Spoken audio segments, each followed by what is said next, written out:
On the 8th day of the Sharjah International Book Fair, renowned author Ruskin Bond had an interactive session with school students. Answering the students' questions and signing copies of his books, he also read out one of his poems to the gathered audience. The children enjoyed this interaction as many of them found his books inspiring and funny. A little girl came up to me and said, "Sir, I like your ghost stories, but they're not scary enough. Can't you make them more frightening?" So I have to try harder to make my ghosts a bit more frightening. What books of Ruskin Bond have you read? I've read the book The Crow in the House and Owl in the Family. And how do you like it? It's very good and it's very nice and funny. It was an awesome opportunity for us. We could see the author we wanted to see. He also gave us autographs. I was very happy. It was awesome.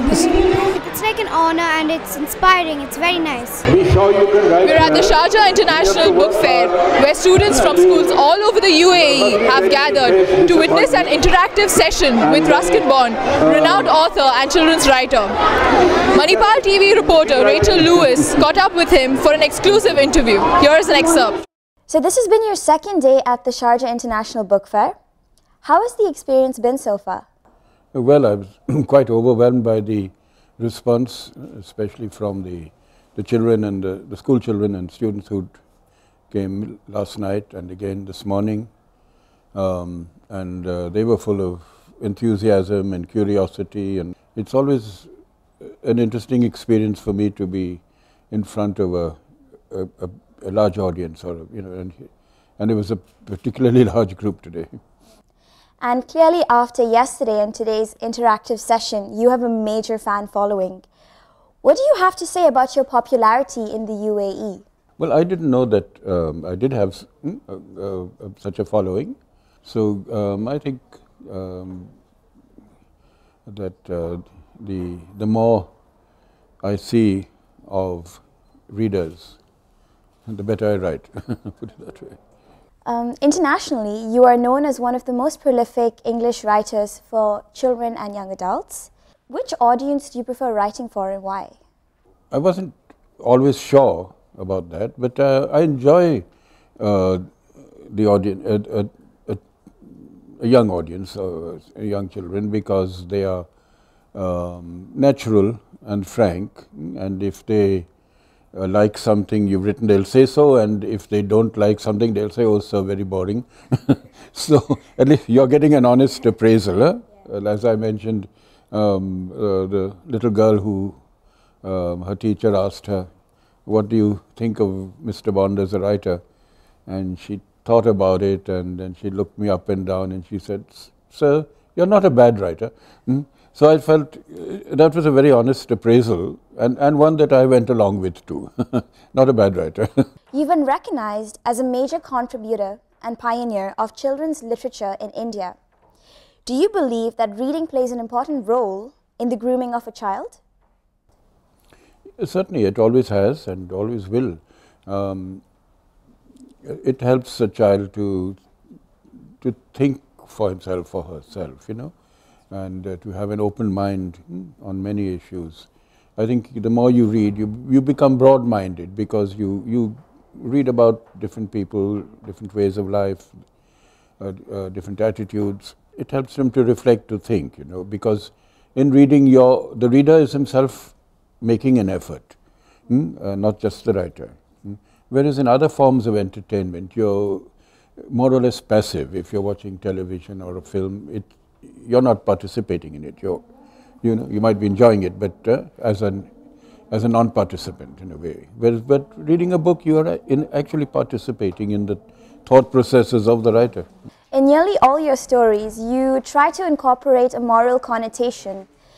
Do you consciously try to bring this element out? No, not consciously, and I don't think one should preach or sort of force a moral through, because then again you're going to put off the reader, or you feel that they're being talked down to or patronized in a way. I think if there is a moral or a lesson to be learned, or I do try to show the positive side of living, but one shouldn't overdo that. You put off the reader. So I think it should be more subtle, and come through in a not too obvious way. You've been writing for over 6 decades now, and the English language has drastically evolved over the last couple of years with the younger generation. What is your secret behind being able to relate to the current generation? As you say, language changes over the years, and so does everyday language and slang. But I think the very fact that I've kept my language simple and direct means that it, in a way, it hasn't got dated, or it hasn't got too old-fashioned, or it's not like, you know, reading Tolstoy or Dickens or people with long sentences and involved styles. It's been easy for readers, young readers especially, to relate to it, because they're not having to sort of, you know, puzzle over archaic or out-of-date expressions or languages. So I think having a simple style helps it maybe to appeal to a wider number of people and over a greater length of time. You've written for almost every genre: novels, poems, travel logs, essays, and now even a screenplay. How has the experience been writing a screenplay and seeing your work come alive on the big screen? I didn't actually write the script, but what I did in this last film, it was based on a short story of mine, and the director Vishal Bhardwaj asked me if I'd lengthen it, and with the movie as the sort of main object in mind. And so I did that. So from a short story it became a novella, but written in a sort of pictorial way, you know, so that you could imagine the scenes one after the other. And then he based his script, which was part Hindi, part English, on the lengthened story. So it was something in a way that we did in collaboration. Do you plan to continue treading on this path? Not particularly. I just enjoy sitting down, writing a story. And if somebody comes along and says, I like it, I want to make a film on it, then I shall go along with it. But I won't be writing specifically for that medium. A lot of books these days have been made into films. Do you think that they have been able to do justice to the original work? Well, you see, it's a different medium. So when you adapt a book or a novel for a film, some changes have to be made.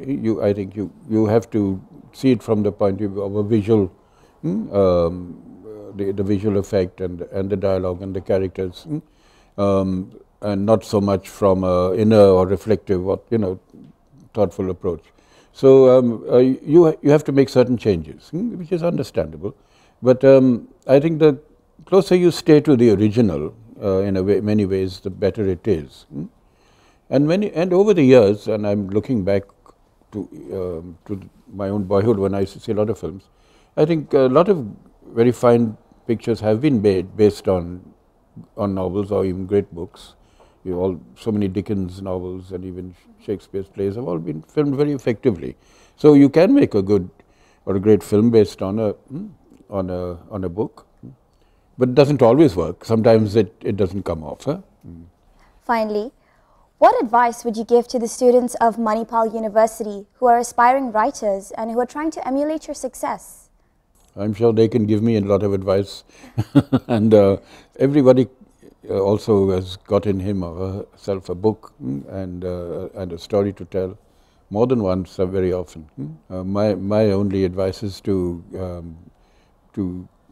persevere with what you're doing and be prepared for disappointments in life, because they will come, but not to be discouraged, and to carry on working and doing your own thing in the way you like best, and sooner or later you'll come out on top. It was really nice having you with us. Thank you for talking to Manipal Dubai TV. Thanks.